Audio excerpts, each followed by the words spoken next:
Did you just fall out of your stand?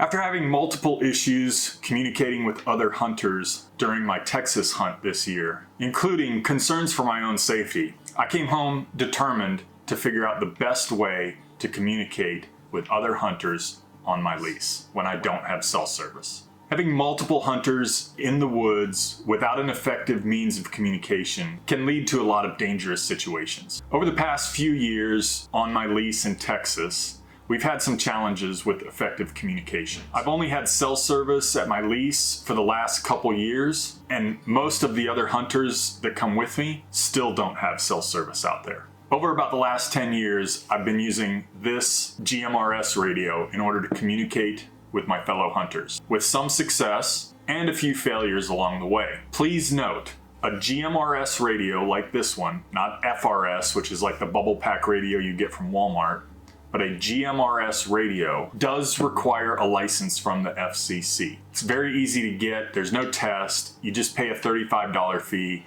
I'll put a link up in the eye in the sky to a video that walks you right through how to do it. Super simple. A lot of people don't get the license and use GMRS radios, but I just need to let you know that technically for GMRS radios, you do need a license from the FCC. Okay, back to my experience in Texas. So the blind that is furthest away from hunt camp can't hear anybody unless you get real close to that blind. In fact, the blind that's closest to it is even kind of iffy whether you can communicate with them. And then certain blinds in one part of the property don't talk to other blinds on other parts of the property. It's kind of like playing a game of concentration, remembering who can hear me and who can't. This can become a serious safety situation when you can't communicate with that hunter. They may have a deer down and need help tracking or dragging it. Or I may be on my way to help a hunter and I can't communicate with them to let them know I'm on my way. Meanwhile, they've decided to keep hunting and I'm walking into this hunting area that they're actively hunting. That can really lead to some dangerous situations. Before I go any further, I do want to mention that every state is different, so you need to check your state rules and regulations as far as communications while hunting. Some states do not allow use of radios or cell phones in order to communicate with each other because in their opinion, it creates an unsporting advantage when you are communicating with each other about the wild game that you're chasing. For example, I could say to my buddy, hey, you've got a deer coming out of the northwest corner of your blind area and it should be there in about 5 minutes. So it's kind of unsportsmanlike. That's not what we use communications for, me personally. We use it more for safety situations to keep people aware of where we are, where we're going, whether I'm done hunting or not, things like that. But you need to check the rules and regulations in your state to make sure you're allowed to use radios or cell phones to communicate with each other while you're hunting. Now let's get a little into what I learned about communications in the deer woods. We'll start with what I've been doing and then we'll move on to what I've discovered. As I mentioned, for the last 10 years, I've used this Midland Extra Talk GMRS radio with some success. It's mostly waterproof. It's got a camo color. That's always important. And it works on all the GMRS channels, including repeaters, I think. And that brings me to one of my issues that I have with this radio. The menu is sort of hard to use. I kind of have to refer back to an owner's manual over and over again to remember what I'm doing. Not only with repeaters, which I've never used in the deer woods, but with privacy codes, the CTCSS codes that are in addition to the channel that kind of help you block out traffic. They're not really private, but they call them privacy tones, things like that. Like just using the menu is not easy to do. This is a radio that's set up for you to turn it on, go to the channel you want to go to, and talk to somebody else who has a similar radio on the same channel you're on. And that's about it. It'll do more than that, but it gets complicated. It doesn't have a keypad down here at the bottom for you to easily program in channels and frequencies and things like that. It's just a basic GMRS radio that happens to be waterproof and camouflaged. It also has a fixed antenna, so you can't change out the antenna. And we'll get more into that later as I talk about other radios and the things I've learned about GMRS radios. As I said, this past year we had some failures with our radio communications on the lease. And it resulted in some situations that had me concerned and worried that I might be walking into a dangerous situation or somebody else might be walking into a dangerous situation. The communication part is key when you have hunters spread out all over the place. And I wanted to make sure that that didn't happen again. I'm sure there's a setting or something that we had wrong, but like my buddy in one stand could hear me talking on the radio. I'd say, "Hey, Mike, can you hear me?" And he heard me on the radio and he'd respond, but I heard nothing in reply. So I'm sure that's a setting or something that I had wrong, or maybe he had a radio that was more powerful and could hear my transmission, or my radio was too powerful, his wasn't powerful. Get into a whole lot of different things. It inspired me to come home and learn more about these radios and what I could do to have better, more effective communication out there. One of the first things I learned is that not all GMRS channels are created equal. Some channels allow more power than others, potentially resulting in better FARs or range that you can communicate between radios. Channels 1 through 7 allow 5 watts of power maximum. Channels 8 through 14 allow half a watt. And interestingly enough, we were using channel 10. One of the lower powered channels. Channels 16 through 22 allow up to 50 watts of power. Without getting into a bunch of electrical engineering and how that works and what kind of radios you have to have and all that other stuff, let's just keep it simple, stupid. The more power, theoretically, the more range you have with your radios. Obviously, which radio you use, which antenna you use, how much power your radio has, all of those things play a factor. But just keeping it simple, if you're selecting a low power channel that only allows a maximum of half a watt, you're reducing your effective communication range. And that's what we were doing. We were on channel 10, a weak channel. So that immediately showed me that we were doing some things wrong that affected the success of our communications. Next, I decided I needed to find some better GMRS radios that had a little more capability as far as programming and had more options for altering or enhancing the radio, that were designed for true GMRS communications, where you can make a lot of adjustments in order to get better communications. Versus, like I said, this one is basically just turn on, select the channel, push the button, and talk to each other. I'm sure it'll do more, but it's really not designed for that. It's designed to pull it out of the package, put it on the channel, and use it. So with that in mind, the first radio I picked up when I got home was this BTEC GMRS Pro. Now the BTEC GMRS Pro has a lot of really cool features that attracted me to it. Like a compass, you can see other people's GPS location, can actually text other users over the radio frequencies, even when you don't have cell phone service using this radio.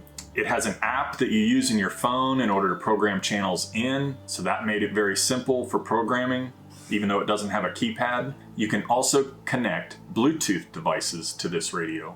So if I'm in the stand and I have my Bluetooth earbuds in connected to this radio, theoretically, the noise from the radio isn't going to disturb the wildlife that I'm hunting. What I didn't realize when I bought the radio is that a lot of these really cool features, like the text messaging over radio waves, only works if someone else has a BTEC GMRS Pro. Now the good news is one of my hunting buddies that goes with me to Texas also got a BTEC GMRS Pro, so he and I will be able to text each other over the radio waves using this radio. But for anyone else who doesn't have this radio and doesn't want to spend the $150 that this radio currently costs on a GMRS radio, all those extra features are kind of useless. And it becomes a nice GMRS radio, but you can't take advantage of all those really cool features. And I didn't really want to spend $150 on 4 radios or 5 radios or 6 radios so that all my hunters have the same radio and we can communicate with each other. So I started looking into some other radios. One thing I considered, I've always wanted my ham radio license, so the next radio I picked up was this Baofeng UV5R. It's a very popular radio. You can pick them up for about 25 bucks. It's got a nice keypad, as you can see here. It's got channels, monitors 2 bands, even has a flashlight on it. The problem with the UV5R that I found is it's a ham radio. So you have to have a ham radio license in order to transmit on this radio. You can listen all you want, but I can't talk to someone else unless I'm talking to them on another ham radio and they have their ham radio license like I do. I thought maybe some of my other hunters would be interested in getting their ham radio license. I thought maybe that would be the solution. But in getting the license and researching some more, I'm not sure that's really worth it. And I really think the GMRS radios are going to be the ideal radio for our communications in the deer woods. I just want to make sure I'm clear about this too. The UV5R will program in GMRS channel frequencies. So you can listen to GMRS channels on here. Technically, according to FCC regulations, whether you have a GMRS license or a ham radio license, you cannot transmit to GMRS channels using the UV5R. I'm not saying it doesn't happen. I'm not saying it's not capable of doing that. I'm just letting you know this is what the regulations are. This is a ham radio designed for talking to other people on ham radio frequencies. Really, this doesn't do a whole lot for us. But like I said, I really did like the UV5R. It's a great design. It's small. It's inexpensive. It has an interchangeable or removable antenna, so I can change out to better antennas. And shortly after I got the UV5R, I found out Baofeng makes a UV5G, or it may be labeled UV5X. And it looks exactly like the UV5R. Only way you can tell the difference is down here on the label where it says UV5G or UV5R. Well, the UV5G is a GMRS only radio that's exactly like the UV5R. And you can buy them for about 25 bucks a piece. They only come in pairs, so you can only buy two at a time. You can't buy one at a time. But I bought this pair, or two of them, just like this, for 50 bucks on Amazon, so about 25 bucks per radio. And then between this one, my GMRS Pro, my buddy who has a GMRS Pro, I have enough radios to cover everybody on our Texas lease. So even if they don't have their own radio, I have enough to supply everybody. And that way I'm sure that I have good radios going out into the field in Texas. But I really like these UV5Gs for GMRS radios. They're inexpensive. As I said, you can remove the antennas. You can see that I've upgraded this one to a Nagoya 771G, which is just a longer, better antenna than the rubber ducky one that came with it. It's easily removable, so I can put better antennas on here. I've even taken the second one that I got here and put it in my truck with a mag mount antenna and a conversion kit that allows me to attach the coaxial cable from the mag mount antenna onto this little handheld radio. So that improves that communication a little bit. And it's easily movable from one vehicle to another. So I kind of have a mobile base station using a little handheld. It's not the ideal situation, and I may upgrade to a higher power mobile unit at some point for when we're driving around the property. But for right now, it's a great solution, and it's mainly because I can remove this antenna and do different things with that antenna. You can see it has a keypad, nice, easily programmable. They also have a K1 connection on the side. You can get that K1 cable pretty inexpensively and easily. That K1 cable allows you to use Chirp, which is a free online program, to program the channels into your radio that you want to be able to use. That allows me, if there's a repeater close enough to my hunting property, whether I'm in Pennsylvania, West Virginia, Alabama, Texas, regardless of where I'm hunting, if there's a repeater close by, I can program in the repeaters so I can get even further distance of communications with this radio. I think I'm able to do it with this one, but it's so confusing. I'm really not sure exactly how to set that all up. And I'm sure I could figure it out, but it's just more time. It's nice and easy. This, I plug it into my computer, I put all the information into Chirp, download it back into the radio, and I'm ready to go. So I really, really like these radios. For 25 bucks, you can hardly go wrong. The one downside is these are not waterproof, which for me is not particularly an issue because I hunt out of box blinds. I can throw it in my backpack, throw it in a Ziploc bag until I get to the box blind, it'll be fine. If you're hunting for a tree stand, you may want to look at some waterproof radio options. And Baofeng, who makes the UV5G, also makes some waterproof options for right around the $30 to $40 range. So very reasonably priced, basically the same setup. So if you're used to the setup of a UV5G, then you will have a very similar setup on the waterproof UV9G, for example, is one that I'm looking at, and a couple others. I'll put links down in the description so you can go look at them too if you want. So if waterproof is a big issue to you, I would definitely look at some of these other Baofangs that are still very inexpensive, have similar options, similar features for your waterproof radio needs. Let's talk a little bit more about those antennas. I mentioned that I switched the UV5G out for a Nagoya 771G. You can see with the BTEC GMRS Pro, I've got this big Abri 18-inch antenna. This one actually will fold so it's not sticking way up like that. But changing out these antennas greatly increased the range I have with these radios. I did a test here where I live with houses and trees and things in between, and I was able to get clear communications to right about a mile, maybe a little bit more than a mile, which is further than the distance from our hunt camp to the blind that's furthest away from the hunt camp. So the greatest distance I could possibly be anywhere on the lease is right at just under a mile. So the fact that these work in wooded houses, lots of obstacles.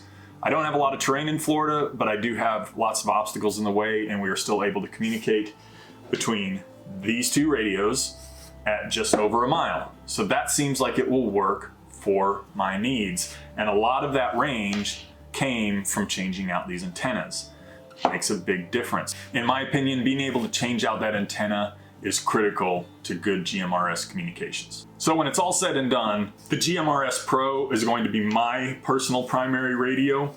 This is IP67 rated as waterproof, so it does have the waterproof capability, so I don't have to worry about that part. The removable antenna, especially with this new Abri one, I get great range out of it. Like I said, my friend does have one also, so I can see where he is with the GPS location feature. He can see where I am. We can text each other over radio waves, even if we don't have cell phone service. We can connect Bluetooth devices so the animals aren't hearing us talk to each other, even though they'll hear me talking, but they won't hear what's coming across the radio, including all the static and things like that. So this is going to be my go-to radio for hunting in 2023. For my other hunters, the UV5G is going to be the radio that I give them as a primary GMRS radio, unless they decide they want to get their own, in which case I'll probably recommend the BTEC GMRS Pro or one of those Baofeng waterproof ones. Wuxin or Ocean, however you want to pronounce it, is another really good GMRS radio that you might want to check out. For the most part, the nicer ones are not available on Amazon, so you'd have to go to buytwowayradios.com or another website. I'll put links down in the description to get the Wuxin. If that's something you're interested in, go take a look at that. I'm looking at a few of them myself, but like I say, I think I found the radio that I want to use, and I don't need more than one primary radio for myself. I did get others, and I'm looking at some waterproof ones as well to have for other hunters if they don't have their own radios. But that's where I stand right now. For me, like I said, I've tested them. I think these are going to be the best radios for me to have effective communications in the deer woods. If you want to learn more about GMRS radios, go check out the channel Not a Rubicon. I'll put a link up in the eye in the sky. I've learned a lot from watching him. He's a funny guy to watch, so they're easy, fun videos to watch, and you can actually learn something about GMRS radios and a little bit about ham radio and some FRS and MURS thrown in there too. But this is kind of how I started to develop my plan and strategy for effective communications while I'm hunting. I'd love to know more about how you communicate in the deer woods or the turkey woods, or when you're hunting hogs, or when you're backpacking. How are you communicating when you're in the outdoors and don't have cell service? Leave a comment below and let me know what your solution and strategy is for effective communications. If you did learn something from this video, get something out of it, be sure to give me a thumbs up and click that subscribe button. We'd love to have you as part of the Real Outdoors family. And until the next time, I look forward to seeing you in the real outdoors.